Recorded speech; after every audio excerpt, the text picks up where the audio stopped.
మరి ఈరోజు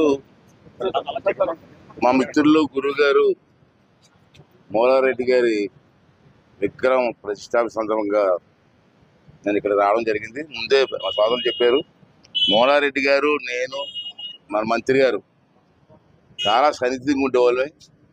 ఆ రోజు ఎన్టీ రామారావు గారి టైంలో ప్రజాస్వామ్య పరిరక్షణ కోసం చెప్పి ఉద్యమం నడిచింది. ఆ ఉద్యమంలో మేము ముగ్గురం కూడా పాల్గొన్నాం. అంత క్లోజ్గా ఉండేవాళ్ళం మేము. ఇప్పుడు అటువంటి మహా వ్యక్తి కార్యక్రమానికి రావడం అదృష్టంగా భావించి ఇక్కడ రావడం జరిగింది. అంతేకాకుండా రామకృష్ణారెడ్డి గారు ఎమ్మెల్యే సందర్భం కూడా మా గురువు గారి కొడుకు అందరూ కలిసి మళ్ళీ పనిచేసే అవకాశం మాకు రావడం అదృష్టం. ఈరోజు ఇందాక మంచిగా చెప్పారు, సమర్థవంతమైన ప్రభుత్వం ఉంటే కార్యక్రమాలు ఎలా జరుగుతాయి అన్నది ఈ పెన్షన్ కార్యక్రమం. చంద్రబాబు నాయుడు గారు వస్తే పెన్షన్లు కూడా ఇవ్వలేరు అన్న మాటలు మనం విన్నాం కదా గతంలో చాలా సందర్భంలో. మరి గత నెలలో సుమారు 7,000 రూపాయలు మనిషికి ఇచ్చి మనకి ఇంచుమించు 1.5 రోజుల్లో సప్లై చేసాం. ఆ రోజున ఏమన్నారంటే వాలంటీర్లు లేకపోతే సప్లై చేసే అవకాశమే లేదన్నారు. వాలంటీర్లు లేకపోతే సప్లై చేసే అవకాశం లేదన్నారు. మేము అంటే 1.5 రోజులు కంప్లీట్ చేస్తాం. ఇందాక మినిస్టర్ గారు చెప్పారు మాట. ఇంకా విచిత్రం ఏంటంటే ఈరోజు మళ్ళీ 2వ నెల.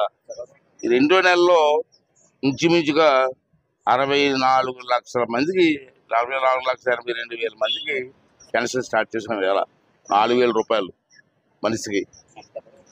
ఇప్పటికి టైం అయితే 9:30 అవుతుంది. 97% అయిపోయింది. మరి ఎవరు చేయలేరు, కష్టమన్నారు కదా, చాలామంది విమర్శించారు కదా. అంటే నేనేమంటానంటే ఈ సందర్భంలో మీకు 9 ద్వారా సమర్థమైన పరిపాలన ఉంటే ఏది కార్యక్రమం చేసుకోవచ్చు. ఈరోజు నష్టపోయిన రాష్ట్రాన్ని కాపాడు కోసం పార్టీలకు అతీతంగా అందరూ కూడా పనిచేసి ఈ నష్టపోయిన రాష్ట్రాన్ని కాపాడుకోవాల్సిన అవసరం ఉందని చెప్పి నేను భావిస్తున్నాను. ప్రజలందరూ కూడా దీన్ని గమనించాలని కూడా కోరుకుంటున్నాను. పార్టీలకు అతీతం చేయాలి. రాష్ట్రం అందరూ రాష్ట్రం, ఇది ఏ ఒక్కటి రాష్ట్రం కాదు, అందరూ రాష్ట్రం. కాబట్టి అన్ని పార్టీల వారు కలిసి రాష్ట్రాన్ని బాగు చేసుకుంటే రాబోయే తరం వారికి మేలు జరుగుతుంది. దాన్ని దృష్టిలో పెట్టి నిలవాల్సిన అవసరం ఉందని చెప్పి ఈ సందర్భంలో మనం చేస్తూ ఈ రాష్ట్ర అభివృద్ధి కార్యక్రమంలో ప్రజలందరూ పాల్గొవాలి, అన్ని వర్గాల వారు పాల్గొనాలి. అలాగే అసెంబ్లీని కూడా, ఇప్పుడు అసెంబ్లీ పేర్కొన్నాను కాబట్టి అసెంబ్లీ అంటే ఏ ఒక్క పార్టీది కాదు, అందరు ఎమ్మెల్యేలకి సంబంధించిన అసెంబ్లీ అది, అంతే కదా. మరి అసెంబ్లీకి రాకూడదండి, ఇది రాకూడదండి.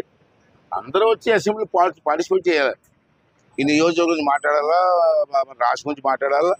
నేను ఒకటే చెప్తాను మీ అందరి సమక్షంలో, ప్రతి ఎమ్మెల్యేకి కూడా నేను అవకాశం ఇస్తాను.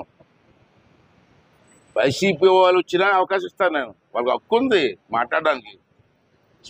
స్పీకర్గా అవకాశం ఇస్తారు, మాట్లాడండి, ప్రజా సమస్యలు మాట్లాడండి, రాష్ట్ర అభివృద్ధి కోసం పాటుపడమని చెప్పి వాళ్ళు కూడా మీ ద్వారా కోరుకున్నాను.